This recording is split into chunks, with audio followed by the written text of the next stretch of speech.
A 2-year-old comes in shut down and septic. You reach for fluid because that's what we do. But how much and how fast?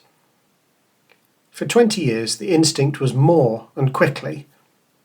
This fortnight, a large study from Australia and New Zealand adds to a signal that's been building for some time. The children who received the most bolus fluids were the ones who actually fared the worst. It arrives alongside the largest paediatric sepsis fluid trial ever conducted. So, today we go deep on fluid in childhood sepsis. Not which fluid, the which fluid question has just been answered. We're talking about how much and what the current evidence is actually telling us to do at the bedside. After that, we return to the febrile infant one more time. So 3 episodes, 3 angles. This one supplies the number that the other 2 have been circling around. And in what's caught my eye, the twist score and ultrasound in acute scrotum. Nirsevimab against the maternal RSV vaccine head-to-head, and language barriers and safety in the paediatric emergency department. My name's Ian Lewins, and welcome to 2 Paeds in a Pod.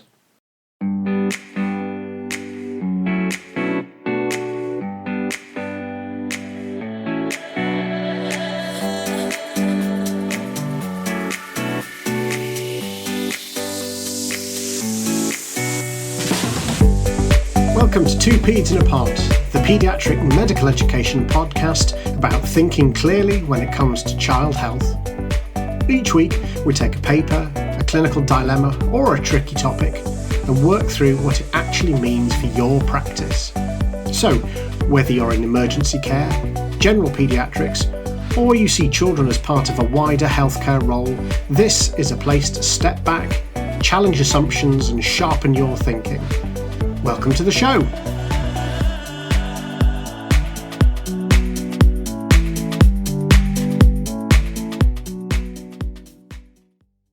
Fluid is the first thing we reach for in the septic child, and it's one of the things we argue about most. How much to give, how fast, and when to stop. For most of our careers, the teaching's been clear. 20 ml per kilo, repeated, escalating quickly towards 40, 60 and beyond. Reassess, then give more. It was a reflex. Then, in 2011, the FEAST trial unsettled that reflex. Bolus fluid in severely ill African children actually increased mortality. We spent the years since arguing about how far that finding travels to a well-resourced setting, and we still do. This fortnight, 2 pieces of evidence arrived together. The first is a new study in the Archives of Disease in Childhood from a research group across Australia and New Zealand. The second is the PRoMPT BOLUS trial, published in the New England Journal of Medicine in April. They answer different questions, and it's worth taking them in order. PRoMPT BOLUS answers which fluid. 9,041 children with septic shock, 47 emergency departments, 5 countries. The primary outcome was a composite of death, new renal replacement therapy, or persistent kidney dysfunction at 30 days. Balanced crystalloid versus normal saline. The result was no difference. 3.4% in the balanced group, 3% in the saline group. The choice of fluid did not change who survived, who needed dialysis, or whose kidneys failed. Balanced fluid reduced hyperchloremia, which is a reasonable nudge in its direction, but it did not move outcomes. The which fluid question is answered, at least for now. The archives cohort asks something different. How much? It enrolled just over 5,300 children with suspected community-acquired sepsis across 11 emergency departments in Australia and New Zealand between 2021 and 2023. Median age was 2.5 years. Mortality was low at just over 1%, and around 1 in 20 met the Phoenix criteria for sepsis. What the study measured was the fluid these children actually received in the first 24 hours, broken down into 3 components: bolus fluid, maintenance, and the medication carrier volume we routinely forget to count. The median total was around 40 mils per kilo, of which the bolus component was 10 mils. The finding? Mortality rose steeply with increasing bolus volume. Children given more than 55 mils per kilo of bolus fluid had 20 times the odds of dying compared with those given less than 15. Total fluid volume showed no such association. Now, I want to be clear about what that number does and does not mean. This is observational data, and the obvious confounder is indication. The sickest children, those in refractory shock, those already deteriorating, are precisely the children who receive the most bolus fluid. They're also the children most likely to die, regardless of how much fluid they receive. The study itself cannot untangle that, and the authors say so explicitly. This does not show that boluses cause death. What it does add to is a converging picture. PRoMPT BOLUS showed the fluid you choose matters less than hoped. This cohort adds a signal that the volume you give, specifically the bolus volume, may matter more than we've actually acknowledged in the past. So the direction of travel is consistent. From FEAST through the PRoMPT BOLUS sub-studies, where children given more than 100 mils per kilo over 48 hours had greater odds of persistent kidney damage, to this cohort, the evidence is now pointing the same way.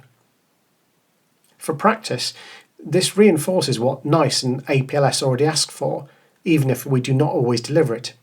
Give a measured bolus. Reassess the child properly. Give the next bolus only if the child in front of you still needs it. Deliberate, not reflex. The shocked child who needs fluid gets fluid.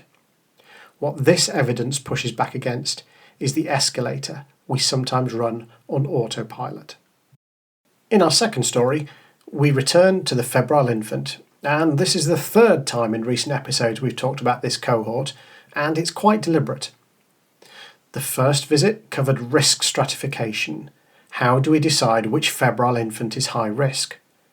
The second covered practice variation, how dramatically management differs between hospitals.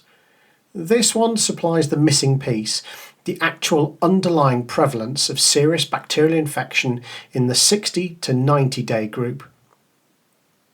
That sounds like a question with an established answer.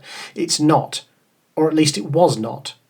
The evidence base was fragmented, estimates varied widely, and most guidelines either stopped at 60 days or lumped the whole under 90 group together as a single population.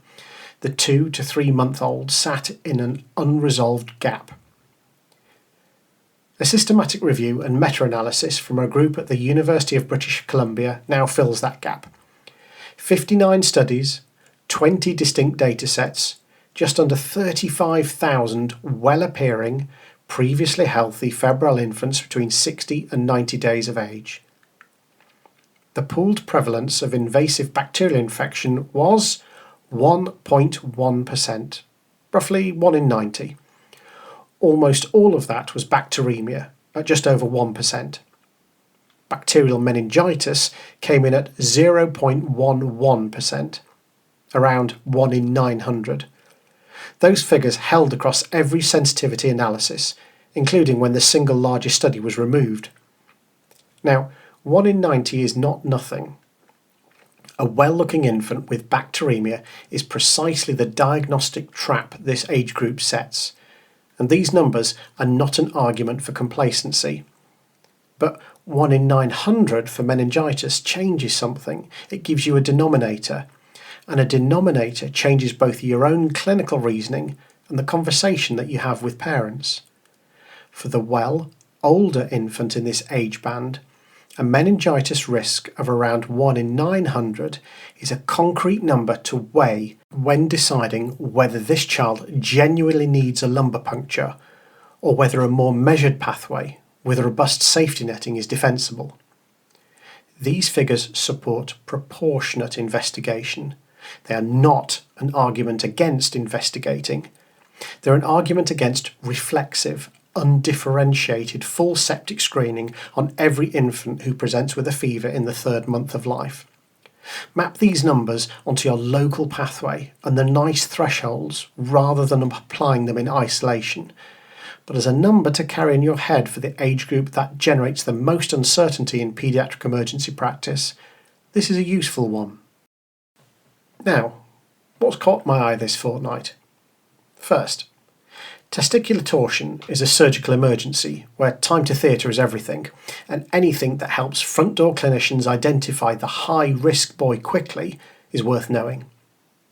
A retrospective study from Japan looked at just over 500 boys aged 15 and under presenting with an acute scrotum, asking how well the twist score and point-of-care ultrasound perform in the hands of emergency physicians and paediatricians. The twist score reached a sensitivity of around 91% and a negative predictive value of 99%. Adding in ultrasound, looking for impaired blood flow or the whirlpool sign, pushed sensitivity to 96% and negative predictive value to 100% in this dataset. Front door clinicians can use these tools to risk stratify and move the high-risk boy to theatre without waiting. There is, however, a critical caveat. The residual false negatives mean this is risk stratification, not rule out. A low twist and a normal scan does not make torsion impossible. Use these tools to expedite the high risk. Do not use them to send the uncertain one home. Next, both nirsevimab and the maternal RSV pre-F vaccine are now live in the UK, and how they compare in practice has become a real clinical question. A French national cohort looked at more than 160,000 infants across the 2024 to 2025 RSV season, matching roughly 42,000 infants in each group. Nirsevimab was associated with a 22% lower chance of RSV-related hospitalisation, but that advantage disappeared when the maternal vaccine had been given at least 8 weeks before delivery, so timing is the critical variable. For families whose baby is arriving in RSV season, or where maternal vaccination timing is uncertain, this data supports the case for nirsevimab. Hold the precision appropriately. It's observational data, and the timing finding was an exploratory secondary analysis.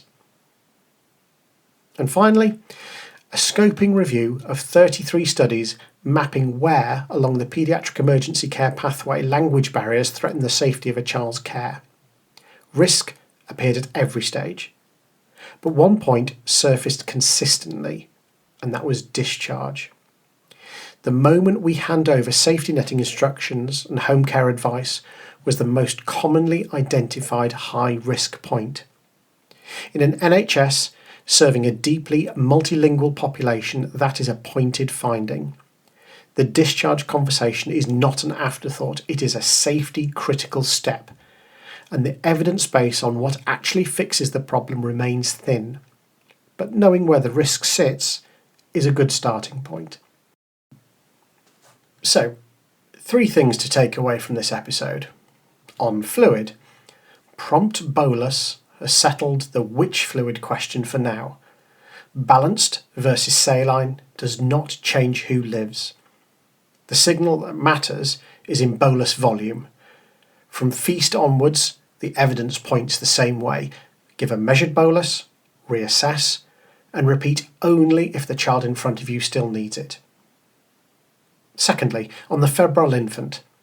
In the well 60 to 90 day old, invasive bacterial infection runs at about 1 in 90 and meningitis at about 1 in 900. That number grounds proportionate investigation and an honest conversation with parents. And thirdly, from what's caught my eye, twist and ultrasound can risk stratify the acute scrotum at the front door. They will not rule torsion out. All references and DOIs are in the show notes. And finally, before we go, a quick plug from me for the PRoMPT and APEM joint conference, which this year is being held at the Leonardo Royal Hotel Southampton on the 15th and 16th of September. More details, including how to buy tickets and how to submit abstracts, are on both the PRoMPT and the APEM websites, and we look forward to seeing you there. If you enjoyed this episode of Two Paeds in a Pod, please make sure to share it with your colleagues, and we'll see you in a fortnight.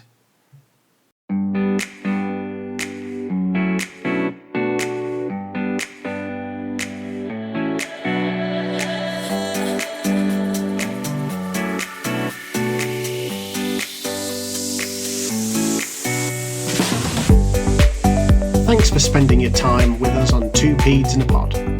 If this episode sharpened your thinking, make sure you're following or subscribed wherever you listen. Share it with your team, use it in your next teaching session, and let's keep the conversation going. If you value this kind of learning, please leave a rating or review. It genuinely helps more clinicians find the show. We'll see you next time.